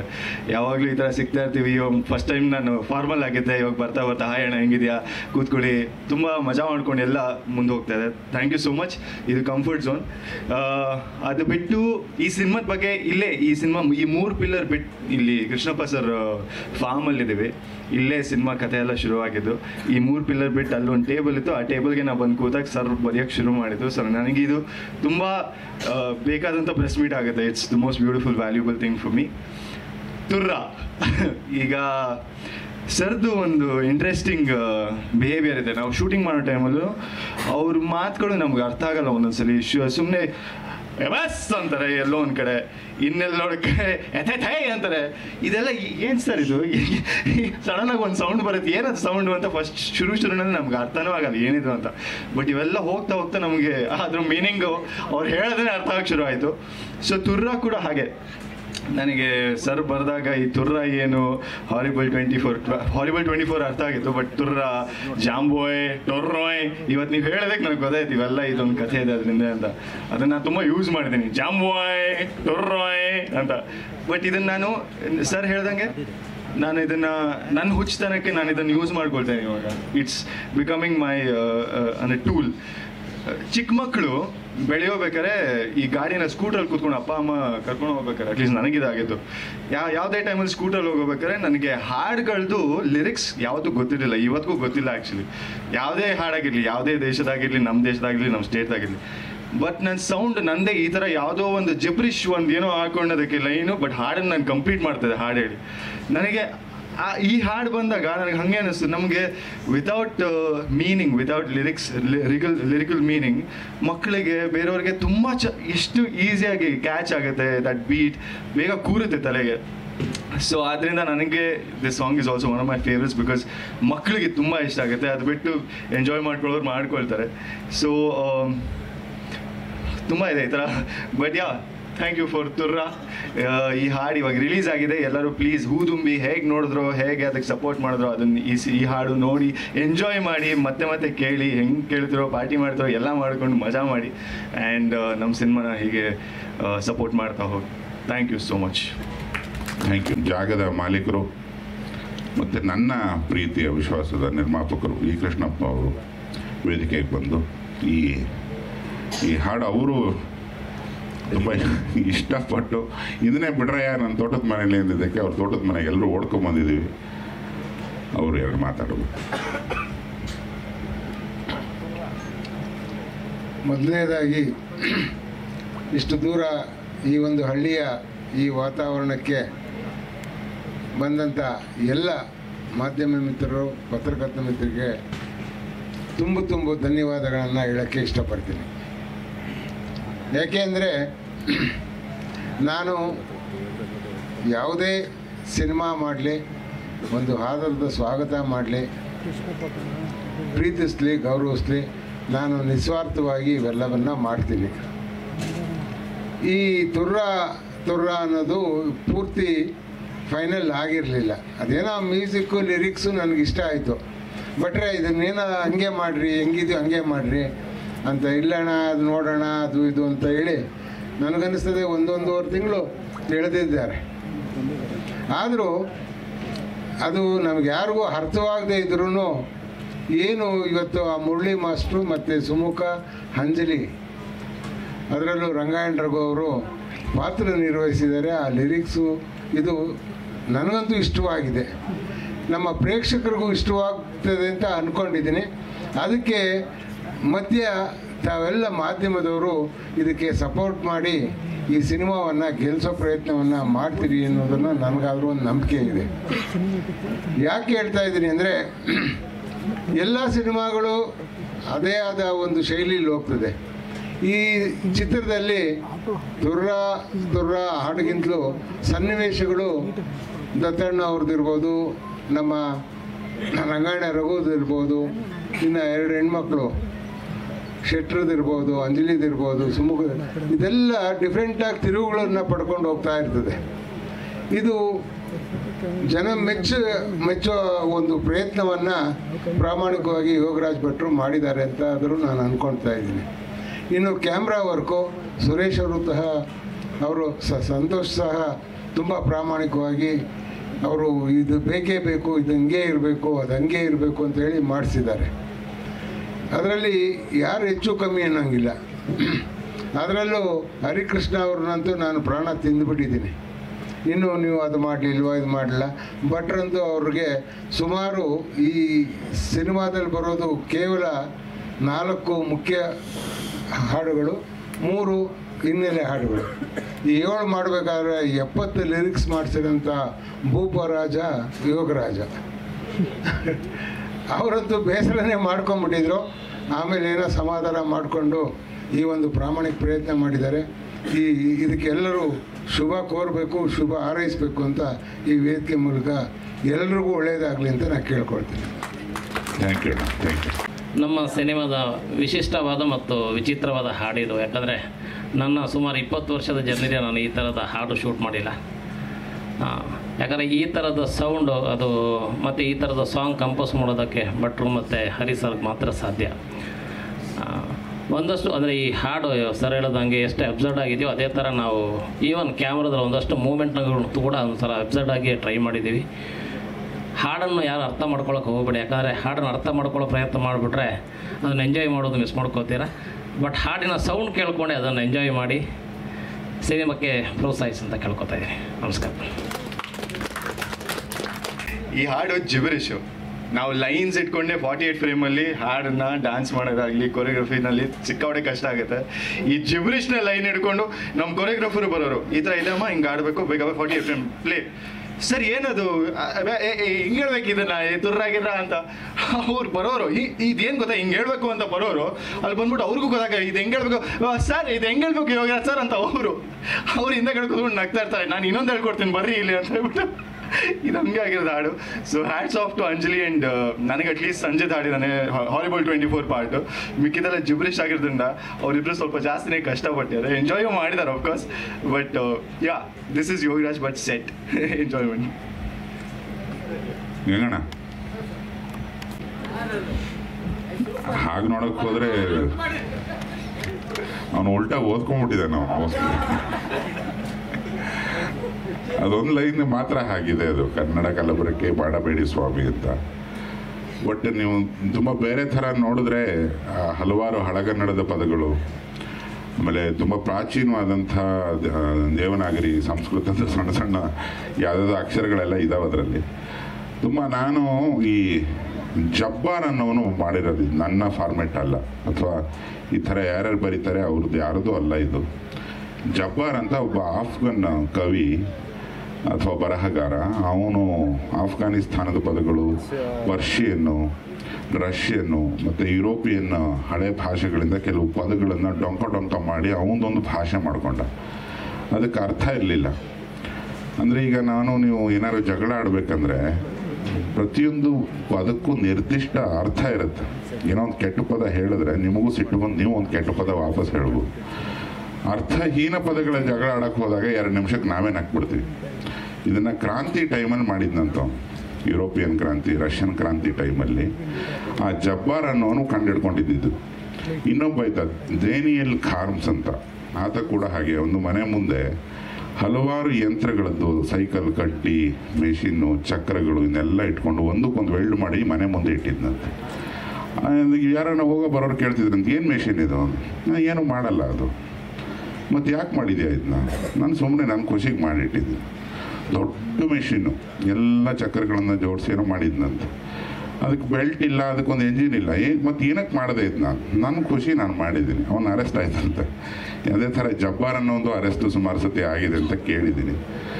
ಈ ತುಂಬ ವಿಪ್ಲವದ ಟೈಮ್, ತುಂಬ ಕ್ರಾಂತಿಯ ಟೈಮ್ಗಳಲ್ಲಿ, ಅಥವಾ ತುಂಬ ಬೋರ್ಡಮ್ಮು ಅದೇ ಬರ್ತಿದೆ ಅನ್ನೋ ಟೈಮಲ್ಲಿ ಅಬ್ಸರ್ಡಿಟಿ ಅಂದರೆ ಅನರ್ಥಕ್ಕೆ ಒಂದು ವಿಶೇಷ ಅರ್ಥ ಬರುತ್ತೆ. ಅದರಲ್ಲಿ ಒಂದು ಲೈನ್ ನಾನು ಉಲ್ಟಾ ಮಾಡಿ ಬರೆದಿದ್ದೀನಿ, ನಾನು ನೋಡಿದ್ದೀನಿ. ನಿಮ್ಮ ಬುದ್ಧಿವಂತಿಕೆಗೆ ಥ್ಯಾಂಕ್ ಯು ಸರ್. ಸರಿ ಇಲ್ಲಿ ಸರ್ ಅಶ್ವಥ್ ಅಂತೇಳಿ. ತುಂಬ ಹೆದರಿಕೆ ಆಗುತ್ತೆ ಒಳಗೊಳಗೆ. ಈಗ ನಾನು ಹರಿ ಇದನ್ನು ತುಂಬ ಸತಿ ಚರ್ಚೆ ಮಾಡಿದ್ದೀವಿ. ಮೊದಲಿಗೆ ಇದೇ ಸಂತೋಷು ಮತ್ತು ನಮ್ಮ ಸಹಾಯಕ ನಿರ್ದೇಶಕರು ನಮ್ಮ ಟೀಮಲ್ಲಿನೇ ರಂಗಾಯಣ ರಘು ಅವರಿಗೆ ಇದರಲ್ಲೊಂದು ಬೇರೆ ಕನ್ನಡ ಥರ ಕೇಳಿಸೋಂಥ ಒಂದಿಷ್ಟು ಸ್ಪೆಷಲ್ ಎಕ್ಸ್ಪೆರಿಮೆಂಟ್ ಮಾಡಿದಾಗ, ಇದು ಬೇಕಾ ನಿಮ್ಮದು ರಂಗಾಯಣ ರಘು ಅವ್ರು ಮಾಡಿರೋ ಸಿನಿಮಾಗಳಲ್ಲೆಲ್ಲ ತುಂಬ ವಿಚಿತ್ರವಾಗಿ ಮಜವಾಗಿ ಇರೋಂಥ ಅಚ್ಚಕನ್ನಡನೇ ಇದೆ. ಇದು ಯಾವುದಿದು ಅರ್ಥ ಆಗಲ್ಲ ನೋಡಿ, ಅದನ್ನ ಇನ್ನೊಂದ್ಸತಿ ಪ್ರಯತ್ನ ಪಟ್ಟು ರೀರೈಟ್ ಮಾಡಿ ಅಂದಾಗ ನಮಗೆ ಇದು ಮಾಡು ಅಂದರೆ ಅದು ಮಾಡೋಕ್ಕೆ ಬರಲ್ಲ. ಸಿಟ್ಟು ಬರುತ್ತೆ, ಅಥವಾ ಅಹಂಕಾರಕ್ಕೆ ತಗೋತೀವಿ. ಇಲ್ಲ, ನಾನು ಕನ್ವಿನ್ಸ್ ಮಾಡ್ತೀನಿ. ಯಾಕಂದರೆ ಮುಂಚಿನ ಸಿನಿಮಾಗಳಲ್ಲಿ ಎಲ್ಲ ಅರ್ಥ ಆಗೋಂಗೆ ಬರೆದ್ಬಿಟ್ಟಿರ್ತೀವಲ್ಲ, ಹೊಸದೇನು ಅಂತ ಅನಿಸಲ್ಲ ಅಂತ ಅನ್ನಿಸ್ತಿರುತ್ತೆ.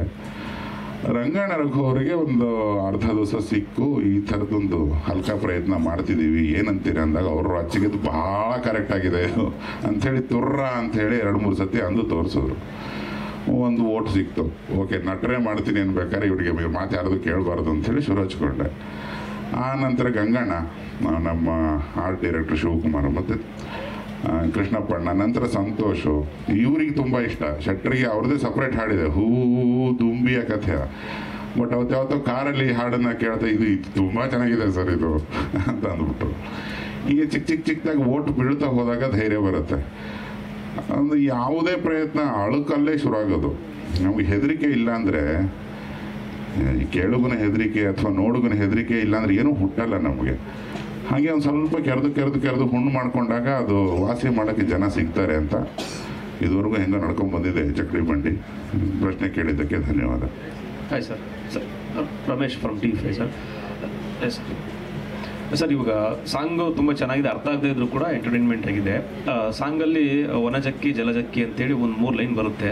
ಅವರಿಬ್ಬರು ಯಾರು ಸರ್? ವನಜಾಕ್ಷಿ, ಜಲಜಾಕ್ಷಿ. 5 ಅಕ್ಕಿ ವನಜಾಕ್ಕಿ, ಗಿರಿಜಾಕ್ಕಿ, ಈ ಥರ ಅಕ್ಕಿ ವನಜಾಕ್ಷಿ ಅಂತ ಅಂದ್ಕೊಳ್ಳಿ. ಅದು ವನಜಾಕ್ಷಿ, ಜಲಜಾಕ್ಷಿ ಅಂತ. ಅದು ರಂಗಾಯಣ ರಘು ಅವರ 5 ಹೆಣ್ಮಕ್ಳು, 5 ಜನ ಹೆಣ್ಮಕ್ಳಿಗೆ ತಂದೆ ಅವರು. ನೀವು ಫಿಲ್ಮ್ ನೋಡಿದಾಗ ಆ ಪಾತ್ರಗಳು ಅದರಲ್ಲಿ ಕುಣಿದಿದ್ದಾರೆ ಕೂಡ ಅವರು. 5 ಜನ ಹೆಣ್ಮಕ್ಳ ಹೆಸರುಗಳು. ಸರ್, ಟೈಟಲ್ ಸಾಂಗಲ್ಲಿ ತುರ್ರ ಅನ್ನೋದೊಂದು ಪರ್ಟಿಕ್ಯುಲರ್ ಬಂದಾಗ ಒಂದು ಸ್ಟೆಪ್ ಬರುತ್ತೆ, ಹುಕ್ ಸ್ಟೆಪ್ ಬರುತ್ತೆ ಸರ್. ಅದರಲ್ಲಿ ಆ ಸ್ಟೆಪ್ ಹಿಂದೆಗಡೆ ನಿಮ್ಮ ಏನಾದರೂ ಕೊರಿಯೋಗ್ರಫಿ ಇದೆಯಾ ಪರ್ಟಿಕ್ಯುಲರ್ ಆ ಸ್ಟೆಪ್ಪಲ್ಲಿ? ಇಲ್ಲ, ಅದೆಲ್ಲ ಮುರಳಿ ಮಾಸ್ಟರ್ ಕಲ್ಪನೆ. ನಾನು ನೃತ್ಯ ಪಟುನೂ ಅಲ್ಲ. ನಮ್ಗೆ ಯಾರನ್ನ ಕುಣಿದ್ರೆ ನೋಡಿ ಆನಂದ ಪಡೋಕ್ಕೆ ಬರ್ತದೆ ಬಿಟ್ಟರೆ ಆ ಥರದ ಕಲ್ಪನೆಗಳೆಲ್ಲ ಪಡಿಸುವಷ್ಟು ಕ್ರಿಯಾಶೀಲ ವ್ಯಕ್ತಿ ನಾನಲ್ಲ. ಬಿಟ್ರೆ ಒಳ ಚಳುವಳಿಗೆಲ್ಲ ಚೆನ್ನಾಗಿತ್ತಪ್ಪ, ಕಾಲೇಜ್ ಚಳುವು ಆಡಲಿಕ್ಕೆ ಲೂಚಿಬಿಟ್ಟದ.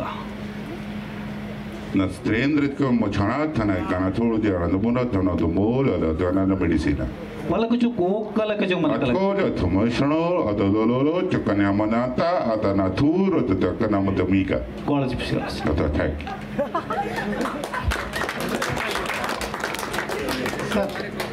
ಸರ್ ಇಲ್ಲಿ ಲೈಟ್ ಹಿಂಭಾಗ ಇದ್ದೀನಿ ಸರ್. ನಮ್ಮ ಹಳ್ಳಿ ಕಡೆ ಉಳುಮೆ ಮಾಡೋಕ್ಕೆ ಪ್ರಾರಂಭ ಮಾಡಿದಾಗ ಎತ್ತುಗಳಿಗೆ ಅರ್ಥ ಆಗಲಿ ಅಂತ ಒಂದಿಷ್ಟು ಭಾಷೆಗಳನ್ನ ಬಳಸ್ತಾರೆ. ಹೌದೌದು, ರ್ಯೋ ಅಂತಾರೆ. ಹರ್ರ ಲುರ್ರ ಇಟುರ ಅಲ್ಲ, ಹರ್ರ ಅರ್ರ ಅವು ಈ ಥರ ಎಲ್ಲ ಬಳಸ್ತಾರೆ. ಈ ಸಾಂಗ್ ಕೇಳಿದ ಮೇಲೆ ಅವ್ರಿಗೆ ಹೆಲ್ಪ್ ಆಗುತ್ತೆ ಅಂತ ಅನ್ಸುತ್ತೆ. ಹೌದು, ಇದು ರೈತರ ಪರ ಇದೆ ಅಂತ ಹೇಳಿದಿರಿ, ಒಳ್ಳೆ ಪಾಯಿಂಟ್, ಥ್ಯಾಂಕ್ ಯು. ಅಂದ್ರೆ ಪ್ರಾಣಿಗಳಿಗೆ ಅರ್ಥ ಆಗುತ್ತೆ ಸರ್ ಈ ಭಾಷೆ. ನಾನು ಒಂಥರ, ನನಗೂ ಅನಿಮಲ್ ಬೋರ್ಡ್ ಸರ್ಟಿಫಿಕೇಟ್ ಬೇಕು, ನಾನು ಪ್ರಾಣಿ. Okay sir, thank you. Thank you.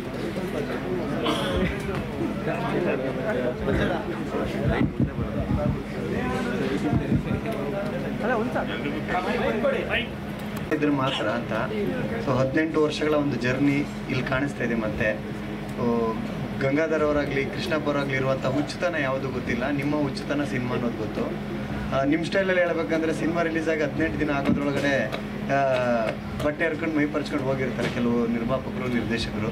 ಈ 18 ವರ್ಷಗಳ ಜರ್ನಿ ಬಗ್ಗೆ ಹೇಳೋದಾದ್ರೆ ಅಂದರೆ ಅದು ಕೃಷ್ಣಪ್ಪಣ್ಣ ಅವರಿಗಾಗಲಿ, ಗಂಗಣ್ಣ ಅವರಿಗಾಗಲಿ, ನನಗಾಗಲಿ, ಗಣೇಶ್ಗಾಗಲಿ ಮತ್ತು ಮುಂಗಾರುಮಳೆಯ ಪ್ರತಿಯೊಬ್ಬ ತಂಡದ ಸದಸ್ಯನಿಗೆ 18 ವರ್ಷ ತುಂಬಿದೆ ಅಂತ ನಾವು ಇವತ್ತಿಗೂ ಅಂದ್ಕೊಂಡಿಲ್ಲ. ಯಾಕಂದರೆ ಅದೊಂದು ಮದರ್ ಬೋರ್ಡ್, ಅದು ಮಾತೇ ಇದ್ದಂಗೆ ನಮಗೆ ಆ ಸಿನಿಮಾ. ನಾವು ಏನೇ ಮಾಡಿರ್ಬೋದು, ಎಲ್ಲೋ ಹುಟ್ಟಿರ್ಬೋದು, ಏನೋ ಓದ್ಕೊಂಡಿರ್ಬೋದು, ಭಯಂಕರ ತಿಳುವಳಿಕೆ ಇತ್ತು ನಮಗೆ ಅಂತ ನಾವು ಅಂದ್ಕೊಂಡಿದ್ವಿ ಅವಾಗ. ಬಟ್ ಏನೇನೋ ಗೊತ್ತಿಲ್ಲ ನಮಗೆ ಅಂತ 2 ಸಿನಿಮಾ ಫ್ಲಾಪ್ ಆಗಿ ಕಪಾಳಕ್ಕೆ ಏಟು ಬಿದ್ದು ಪೀರಿಯಡ್ ಅದು. ನಮಗೇನು ಗೊತ್ತಿಲ್ಲ ಅಂತ ಇದ್ದಾಗಲೇ ನಮ್ಮಲ್ಲೇನೋ ಒಂದು ಸ್ವಲ್ಪ ಇದೆ ಅಂತ ಪಬ್ಲಿಕ್ಕು ಡಬಲ್ ಟಿಕ್ ಹಾಕಿ ನಮ್ಮನ್ನು ನಡೆಯಪ್ಪ ಮುಂದೆ ನೀನು ನಮಗೇನಾದ್ರು ಎಂಟರ್ಟೈನ್ ಮಾಡು ಅಂತ ಪರ್ಮಿಷನ್ ಕೊಟ್ಟು ಸಿನಿಮಾ ಅದು ಮುಂಗಾರು ಮಳೆ. ಅದ್ರ ಕಾರಣೀಭೂತರು ಕೃಷ್ಣಪ್ಪ ಸರ್. ಅಲ್ಲಿಂದ ಇಲ್ಲಿವರೆಗೂ ಅದನ್ನು 18 ವರ್ಷ ಆಗಿದೆ ಅಂತ ನಾವು ಮತ್ತೆ ಹೇಳ್ಕೊಂಡು ನೆನಪಿಸ್ಕೋಬೇಕು. ಬಿಟ್ಟರೆ ಅದು ನಿನ್ನೆ ಮೊನ್ನೆ ಥರನೇ ಕಾಣ್ತದೆ. ನಾನು ಕೃಷ್ಣಪ್ಪಣ್ಣ ಯಾವ್ದಾದ್ರು ಕಾರ್ ಎಳಿತಾ ಇದ್ರೆ ಅಥವಾ ಯಾವ್ದಾದ್ರು ಫಂಕ್ಷನಿಗೆ ಬಂದರೆ ಜಸ್ಟ್ ಇವಾಗ ತಾನೇ ಮುಂಗಾರು ಮಳೆ ಮುಗಿಸಿದ್ದೀವಿ, ನಾವು ಮತ್ತೆ ಸಿಕ್ಕಿದ್ದೀವಿ ಅನ್ನೋ ಥರದ್ದು ಒಂದು ಫೀಲಿಂಗ್ ಅದು. ಕಾರಣ ಅದು ಹಚ್ಚ ಹಸಿರಾಗಿ ಯಾವತ್ತಿಗೂ ಜನ ಮುದ್ದು ಮಾಡೋ ಸಿನಿಮಾನ ಕೊಟ್ಟಿದ್ದೀವಿ. ಅದು ನಮ್ಮ ಯಾರದ್ದು ಸಿನಿಮಾ ಅಲ್ಲ, ಅದು ಜನರ ಸಿನಿಮಾ, ಜನರೇ ಡಿಸೈಡ್ ಮಾಡಿದ ಸಿನಿಮಾ. ನಾವು ಕಾರಣೀಭೂತರಾದ್ವಿ. ಹಾಗಾಗಿ ಹೋಗಿ ನಮಗೆ 18 ವರ್ಷ ಕಳೆದಿದೆ ಅಂತ ಅನ್ಸೋದು ಇಲ್ಲ. ಟೈಟ್ಲು ಓದಾಗಲೂ ಅಷ್ಟೇ ಅನ್ಸುತ್ತದು 18 ವರ್ಷ ಆಗಿದೆ ಆ ಸಿನಿಮಾಗೆ ಅಂತ. ಭಟ್ರೆ ಜಗಿ ಹೇಳು, ಈ ಹಾಡು ಉಟ್ಕೊಂಡಿದ್ದು ಹೇಗೆ, ಮತ್ತೆ ಇದು ಯಾವ ಸಂದರ್ಭ, ಅಂದರೆ ಯಾವ ಟೈಮಲ್ಲಿ ಬರೆದಿದ್ದು, ಬೆಳಗ್ಗೆನೋ ಸಂಜೆನೋ ಅಥವಾ ಬೇರೆ ಎಲ್ಲಿ ಬರೆದ್ರಿ ಅನ್ನೋದಂತೂ? ಇದನ್ನೇ ನಾನು ಅವನು ಮಾತಾಡಿದ್ದು, ನಾನು ಅವರು ಮಾತಾಡಿದ್ವಲ್ಲ. ಅದು ನಿಮ್ಮ ಭಾಷೆ ನಮ್ಗೆ ಅದು ಅರ್ಥ ಆಗಲಿಲ್ಲ, ಅದಕ್ಕೋಸ್ಕರ ಅರ್ಥ ಆಗಲ್ಲ. ಒಂದು ಎರಡನೇದು, ಹರಿ ಅವ್ರಿಗೆ ಅದು ಹೆಂಗೆ ಕನ್ವಿನ್ಸ್ ಮಾಡೋ ಪದಗಳನ್ನೆಲ್ಲ ಜೋಡಣೆ ಮಾಡಿ ಹಾಡೋಕ್ಕೆ ಸಾಧ್ಯ ಆಯಿತು ಅನ್ನೋದು ಒಂದು ಪ್ರಶ್ನೆ ನಮಗೆ. ಅದು ಅವ್ರಿಗೆ ಅರ್ಥ ಆಯಿತು ಅಥವಾ ಏನೋ ಅವ್ರು ಬಂದಿದ್ದು ಹೇಳಿದ್ರು ಏನೋ ಗೊತ್ತಾಗಲ್ಲ. ನೀನು ಹರಿ ಅವ್ರ ದನಿಲಿ ಕೇಳಬೇಕಂತ ನನಗೆ ಅದು ತುಂಬ ಆಸೆ. ಸಾಯಂಕಾಲ ಟೈಮ್ ಹಾರಿಬಲ್ 24 ಅಂತ ಅವ್ರು ಹೇಳ್ತಾರೆ. ಇವಾಗ ನಿನ್ನ ಒಳಗಡೆನೂ ಏನೋ ಹುಟ್ಟುತ್ತೆ, ನೋಡ್ತಾ ಇರ್ಬೇಕಾದ್ರೆ. ಹರಿ 2 ಅದು ಹಾರಿಬಲ್ 24 ಮಾತ್ರ. ಸಂಜಿತ್ ತುಂಬ ಚೆನ್ನಾಗಿ ಹಾಡಿದ್ದಾನೆ. ಇದರಲ್ಲಿ ಯಾವುದು ಹಾಡೋವಂಥ ಸಾಹಿತ್ಯ ನಾನು ಹಾಡೇ ಇಲ್ಲ. ಮತ್ತೆ ಫ್ರೆಶ್ ಆಗಿ ಜಿಬ್ರಿಷ್ ಇನ್ನೊಂದು ಬೇರೆ ಏನೋ ಬರುತ್ತೆ ನಾನು ಹಾಡಿದ್ರೆ. ತುಂಬ ಕಷ್ಟ ಇದೆ ಸಾಹಿತ್ಯ ನೋಡೋದ, ಮೈಕ್ ಮುಂದೆ ಹಾಡೋದ, ತುಂಬ ಕಷ್ಟ ಅದು.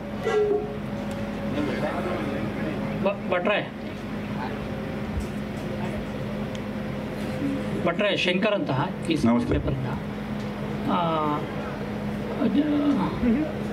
ಈ ಹಾಡಲ್ಲಿ ಶೃಂಗಾರ ರಸ ಹೆಚ್ಚಿಗೆ ಕಾಣ್ತಾ ಇದೆ. ಮೊದಲಿಂದ ಕೊನೆಯ ತನಕ ನೋಡಿದಾಗ ಜೋಕೆ ನಾನು ಬಳ್ಳಿಯ ಮಿಂಚು ಅಂತ ಹಾಡಿತ್ತಲ್ವಾ, ಅದ್ರ ಹಿನ್ನೆಲೆ ಏನು ನಾವು ಅರ್ಥ ಮಾಡ್ಕೊಂಡಾಗ ಆ ಪದಗಳು ನಮಗೆ ಬೇರೆ ಅರ್ಥನೇ ಕೊಡುತ್ತೆ. ಆ ರೀತಿ ನಿಮ್ದು ಈ ಸಾಂಗಲ್ಲಿ ನೋಡಿದಾಗ ಮೊದಲಿನಿಂದ ಕೊನೆಯ ತನಕ ಕೂಡ ಅದೇ ರೀತಿ ಒಂದು ಶೃಂಗಾರ ಎದ್ದು ಕಾಣ್ತಾ ಇದೆ. ಅದಕ್ಕೆ ನಮ್ಮ ಗುರುಗಳು ಕೇಳಿದ್ರು ಯಾವ ಸಮಯದಲ್ಲಿ ಈ ಸಾಂಗ್ ಬರೆದಿದ್ರು ಅಂತ. ಅದಕ್ಕೆ ಮುಂದುವರೆದ ಭಾಗವಾಗಿ ನಾನು ಆಗ ಹೇಳಿದೆ, ಅದು ಆಷಾಢದ ಟೈಮು, ನನ್ನ ಆಫೀಸಲ್ಲಿ ಸಿಕ್ಕಾಪಟ್ಟೆ ದೊಡ್ಡ ದೊಡ್ಡ ಕಿಟಕಿಗಳು, ಗಾಳಿ ಬೀಸ್ತಾ ಇತ್ತು. ಹರಿಕೃಷ್ಣ ವಾಕಿಂಗ್ ಮಾಡಿಕೊಂಡ್ರು. ಆ ಆಷಾಢದ ಎಫೆಕ್ಟ್ ಅವರಿಗಿತ್ತೋ ನನಗಿತ್ತೋ ಗೊತ್ತಿಲ್ಲ, ಬಟ್ ಇದು ಹುಟ್ಟಿದ್ದು ಆ ಟೈಮಲ್ಲಿ. Thank you. Thank you sir. ವಿಜಯವಾಣಿಯಿಂದ ಶಿವ ಅಂತ. ಈ ಅನರ್ಥ ಭಾಷೆಯನ್ನು ಮಾತಾಡ್ಬೋದು, ಬರೇ ಕಷ್ಟ. ಅಂದರೆ ಈಗ ಒಮ್ಮೆ ಮಾತಾಡಿರ್ತೀವಿ, ನೆಕ್ಸ್ಟ್ ಏನು ಅದನ್ನು ನೆನೆಸ್ಕೊಂಡು ಏನೋ ಮಾತಾಡಿದ್ವಿ ಅಂತ ಆಗುತ್ತೆ.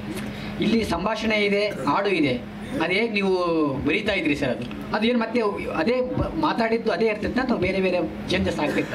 ಇಲ್ಲ, ಅದು ತುಂಬ ಒಳ್ಳೆ ಪ್ರಶ್ನೆ ಇದು. ಅದು ಬರೆದಾಗ ತುಂಬ ಟೆನ್ಷನ್ ಆಗುತ್ತದು. ಅದೇ ಯಾಕೆ ಬರಿಬೇಕು? ಪ್ರಪಂಚದಲ್ಲಿ ಏನು ಬೇಕಾದ್ರೂ ಬರಿಬೋದು ನಾವು.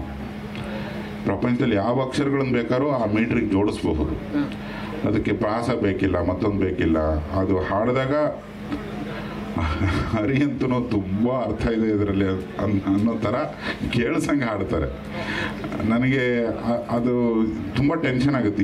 ಈ ಪದದ ಬದಲು ಇದನ್ನು ಬರಿಬೋದಿತ್ತು, ಇದು ಬಾಯಿಗೆ ಬರ್ತದೆ. ಒಂದ್ಸತಿ ಅಂತೂ ಹರಿಕೃಷ್ಣ ಒಂದು ಚರಣ ಬರಿಬೇಕಾರೆ, ನೀವು ಅದು ಯಾವುದೋ ಒಂದು 5-6 ತಿಂಗಳ ಹಿಂದೆ ಬರೆದಿರೋ ಮನೋಧರ್ಮದಲ್ಲಿ ಇದನ್ನು ಬರೆದಿಲ್ಲ ಅಂದರು.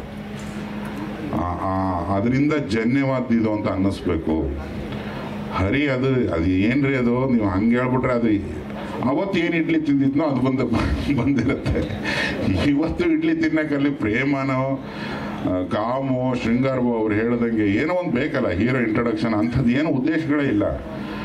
ಕೊನೆಗೆ ಅವ್ರು ಹೇಳಿದ್ದು ಕರೆಕ್ಟ್ ಅನ್ನಿಸ್ತು. ಯಾಕಂದರೆ ಹಾಡುಗಾರ ಅವನಿಗೆ ಹಾಡ್ಬೇಕಾದ್ರೆ ಗೊತ್ತಾಗುತ್ತದು, ನಾನು ಅದನ್ನು ಹಾಡಿದಾಗ ಹಂಗಿತ್ತು, ಈ ಪದದ ಜೋಡಣೆಯಲ್ಲಿ ಏನೋ ವ್ಯತ್ಯಾಸ ಆಗಿದೆ. ಒಂದು 6-8 ತಿಂಗಳು ಶೂಟಿಂಗ್ ಮಾಡಿ ಅವ್ರಲ್ಲಿ ಇಲ್ಲಿ ಕೂಗಾಡಿ ನಮ್ಮದು ಮೈಂಡೆಲ್ಲ ಗಬ್ಬೆದೋಗಿರುತ್ತೆ. ಆ ಚರಣ ಬರಿಬೇಕಾದ್ರೆ ತುಂಬ ಬಾಧೆ ಪಟ್ಟಿದ್ದೀನಿ ನಾನು. ಅದಕ್ಕೆ ಇಲ್ಲದೆ ಇರಬಹುದು, ಮಾಮೂಲಿ ಒಂದು ಗರ್ಭಿತ ಹಾಡು ಬರಿಬೇಕಾದ್ರೆ ಎಷ್ಟು ಟೈಮ್ ತಗೊಳುತ್ತೋ ಅದಕ್ಕಿಂತ ಜಾಸ್ತಿ ಹಿಂಸೆ ಕಷ್ಟ ಈ ಸಾಲುಗಳಲ್ಲಿ. ಅದನ್ನೇ ಯಾಕೆ ಹಾಡಿಸ್ಬೇಕು? ಓಕೆ ಆಗಲ್ಲ. ಮೊದಲು ಕೊಡ್ಬೇಕಂದ್ರೆ ಅರ್ಥ ಇಲ್ಲದೆ ಇರಬಹುದು, ಬಟ್ ಕೇಳೋಗ ಒಬ್ಬ ಇರ್ತಾನಲ್ಲ, ಅವನಿಗೆ ತಲೆ ಮೇಲೆ ಹೋಗ್ಬಾರ್ದು, ಇರಿಟೇಟ್ ಆಗಬಾರ್ದು, ಅದೇನೋ ಬಾಯಿಗೆ ಬರಬೇಕು. ಮಕ್ಕಳು ಹೇಳ್ತಾವ, ನಮ್ಮ ಒಳಗಡೆ ಇರೋ ಮಗು ಜಾಗೃತ ಆಗಬೇಕು, ಹುಚ್ಚು ಜಾಗೃತ ಆಗಬೇಕು, ಇವೆಲ್ಲ ಇರ್ತದೆ. ಬಟ್ ಅದೇನೋ ಟ್ರಯಲ್ ಆ್ಯಂಡ್ ಎರರಲ್ಲಿ ಆಗಿತ್ತು. ಮೊದಲಿಗೆ ಬೇಗ ಮಾಡಿಬಿಟ್ವಿ, ಅದ್ರ ಸೆಕೆಂಡ್ ಹಾಫ್ ಜೋಡಿಸೋದಕ್ಕೆ ಸ್ವಲ್ಪ ಕೂತಾಡಿದ್ದೀವಿ ನಾನು ಹರಿ. ಈಗ ರಂಗಾಯಣ ರಘುವರ ಸಂಭಾಷಣೆ ಅವ್ರದ್ದು ಇದೆ, ಬೇರೆ ಭಾಷೆ, ಇದೇ ಭಾಷೆ, ಅವರ ಇಡೀ ಪಾತ್ರ ಇದೇ ಭಾಷೆಯಲ್ಲಿರುತ್ತೆ. ಬಟ್ರೆ ಹೂದುಂಬಿಯ ಸಾಂಗು ನಿಮ್ಮ ಯಾವ ಹಳೆಯ ಹೂವನ್ನು ನೆನೆಸ್ಕೊಂಡು ಬರೆದ್ರೆ? ಅದು ಬೇಡವಂತೆ, ದೊಡ್ಡವರು ಅರ್ಪಣೆ ಮಾಡಿದ್ದಾರೆ. ಇಲ್ಲ ಹೇಳಿ, ಪರವಾಗಿಲ್ಲ, ಜನರಿಗೂ ತುಂಬ ಕ್ಯೂರಿಯಾಸಿಟಿ ಇದೆ ಹಾಡು. ಆ ಥರ ಯಾರೂ ಸಿಗ್ನಿಫಿಕೆಂಟ್ ಆಗಿ ಟಾಟಾ ಬೈ ಬೈ ಹೇಳಿಲ್ಲ ನನಗೆ. ಇನ್ನೂ ಟೆಚ್ಚಲ್ಲಿದ್ದಾರ ಅಂತಾರೆ. ಸರ್ ಅದು ಹಾಂ ಹೇಳಿ ಉತ್ತರ ಕೊಟ್ಬಿಡಿ ಸರ್. ನೀನು ತಿಳ್ಕಾಡಿದ್ರೆ ದೊಡ್ಡ ಕವಿ ಆಗ್ತೀಯ ಗುರು. ಅವನು ಬರಿತಾನೆ, ಅವಾಗಿಂದ ಈ ಪ್ರಶ್ನೆ ಹುಟ್ಟುತ್ತಾ ಇದೆ. ನೀನು ಯಾರ್ಯಾರು ನೆನೆಸ್ಕೊಂಡು ಬರ್ದೇವೋ ಗೊತ್ತಿಲ್ಲ. ನಾನು ಯಾವತ್ತೂ ನೆನೆಸ್ಕೊಳ್ಳೋದು ಕಾವ್ಯ ಕನ್ನಿಕೆನ. ಅವಳಿಗೊಂದು ರೂಪ ಇರೋದಿಲ್ಲ. ಅವಳು ನನಗೆ ಬೇಕಾದಾಗ ತುಂಡ್ಲಂಗ ಹಾಕೋತಾಳೆ, ಅವಳು ನನಗೆ ಬೇಕಾದಾಗ ರೇಷ್ಮೆ ಸೀರೆ ಉಡ್ತಾಳೆ. ಅವಳಿಗೊಂದು ಮುಖ ಇರೋದಿಲ್ಲ, ಅವಳಿಗೊಂದು ಸೌಂದರ್ಯ ಇರೋದಿಲ್ಲ. ಅವಳು ನನ್ನ ಹೆಂಡ್ತಿನೂ ಅಲ್ಲ, ಅವಳು ಯಾರು ಅನ್ನೋದೇ ನಂಗೆ ಗೊತ್ತಿಲ್ಲ. ಅವಳು ನನ್ನ ಪ್ರಿಯತಮೇನೂ ಅಲ್ಲ. ಅವಳು ನೆನೆಸ್ಕೊಂಡಾಗೆಲ್ಲ ಬರ್ತಾಳಪ್ಪ ಅವಳು. ಸರ್ ಇಲ್ಲಿ 2006ರಲ್ಲಿ ಮುಂಗಾರು ಮಳೆ ಸಿನಿಮಾ ಬಂದಿತ್ತು. ಆ ಸಿನಿಮಾ ಸಾಕಷ್ಟು ಹಿಸ್ಟ್ರಿ ಕ್ರಿಯೇಟ್ ಮಾಡಿತ್ತು.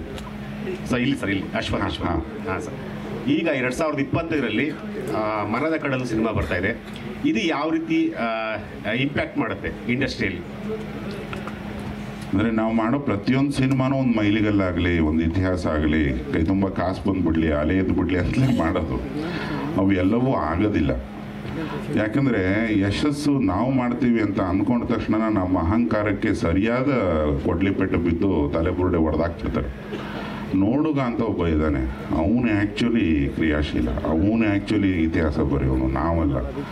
ನಮ್ಮ ಕಡೆಯಿಂದ ಆಗೋ ಅಲ್ಪ ಪ್ರಯತ್ನಕ್ಕೆ ಅವನು 1000 ಪಟ್ಟು 1,00,000 ಪಟ್ಟು ಚಪ್ಪಾಳೆ ಶಿಳ್ಳೆ ಸೇರಿಸ್ಬಿಟ್ಟು ಒಂದು ಇತಿಹಾಸ ಬರಿತಾನೆ. ಬಿಟ್ಟರೆ ಇತಿಹಾಸ ಬರೆದ ಸಿನಿಮಾಗಳನ್ನೆಲ್ಲ ನಾವು ಮಾಡಿದ್ದೀವಿ ಅಂತ ಕೈ ಎತ್ತಿ ಹೇಳಿದ್ರೆ ಅದು ನಮ್ಮ ದೊಡ್ಡ ಮೂರ್ಖತನ ಆಗುತ್ತೆ.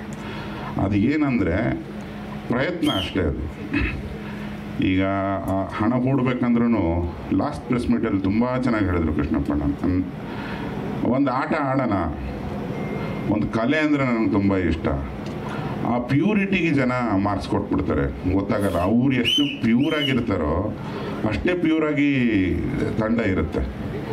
ಒಂದು ಕಲೆನ, ಒಂದು ಎಂಟರ್ಟೈನ್ಮೆಂಟ್ ನಾನು ತುಂಬ ಎಂಜಾಯ್ ಮಾಡ್ಕೊಂಡು ಮಾಡ್ತೀನಿ ಅನ್ನೋ ಥರದೊಂದು ಮನೋಧರ್ಮ ಪ್ರತಿಯೊಬ್ಬರಿಗೂ ಇದ್ದಾಗ ಅದು ಕನೆಕ್ಟ್ ಆಗುತ್ತದೆ ಜನಕ್ಕೆ. Out of all the production houses, ನಾನು 18 ವರ್ಷದ ಹಿಂದೆಯೇ ತುಂಬ ದೊಡ್ಡ ದೊಡ್ಡ ಪ್ರೊಡಕ್ಷನ್ ಹೌಸ್ಗಳಿತ್ತು. ಆದರೆ ಕೃಷ್ಣಪ್ಪಣ್ಣ ಅವರೇ ಯಾಕೆ ಇತಿಹಾಸ ಬರೆದ್ರು ಅಂತ ನಾನು ಹಲವಾರು ಸತಿ ಯೋಚನೆ ಮಾಡಿದಾಗ ಅನ್ಸೋದೇನೆಂದರೆ ಪ್ಯೂರಿಟಿ. ನಾನು ಜನತೆ ನಂಬ್ತೀನಿ, ನೆಟ್ಟಿಗೆ ಒಂದು ಹೇಳಿದರೆ ಜನ ಬರ್ತಾರೆ. ಈ ಸಿನಿಮಾಗೂ ಅವ್ರು ಅದೇ ಹೇಳಿದರು, ನಾನು ಜನ ನಂಬ್ತೀನಿ. ಅದೊಂದು ಏನೋ ಒಂದು ಮೂಡ್ ಕ್ರಿಯೇಟ್ ಮಾಡುತ್ತೆ, ಅದನ್ನು ಹಾಳೆ ಮಾಡಲ್ಲ ಅವರು. ಇಡೀ ತಂಡನ ಅವರು ಟ್ರೀಟ್ ಮಾಡೋ ರೀತಿ ಮತ್ತು ಅವರು ಸಿನಿಮಾನ ಎಂಜಾಯ್ ಮಾಡೋ ರೀತಿಗೆ ಅವರಿಗೆ ತೊಡ್ಕೊಂಡು ಹೋಗುತ್ತೆ ನಾವು ಸಕ್ಸಸ್. ನನಗೆ ಗೊತ್ತಿಲ್ಲ, ನಾವು ಹಾಗಾದ್ರೆ ನಾವು ಮಾಡಿದ್ದೆಲ್ಲ ಮುಂಗಾರು ಮಳೆ ಆಗಬೇಕಲ್ಲ. ನಾನು ಅಷ್ಟೊಂದು ದೊಡ್ಡ ಪ್ರತಿಭಾವಂತ ಆಗಿದ್ದರೆ ನಾನು ಮಾಡೋ ಎಲ್ಲ ಸಿನಿಮಾನೂ ದೊಡ್ಡ ಇತಿಹಾಸನೇ ಬರಿಬೇಕಿತ್ತು. ಹಾಗೆ ಬರೆಯಲ್ಲ, ಅದು ಎಲ್ಲೊಬ್ಬರನ್ನ ಹುಡ್ಕೊಂಬರುತ್ತೆ. ರಿಪೀಟ್ ಆಗಬಹುದು, ಅದಕ್ಕಿಂತ ಬೆಟರ್ ಆಗಬಹುದು. ನಮ್ಮ ಕೈಲಿಲ್ಲ, ಅದು ಜನತೆ ಕೈಲಿರೋದು.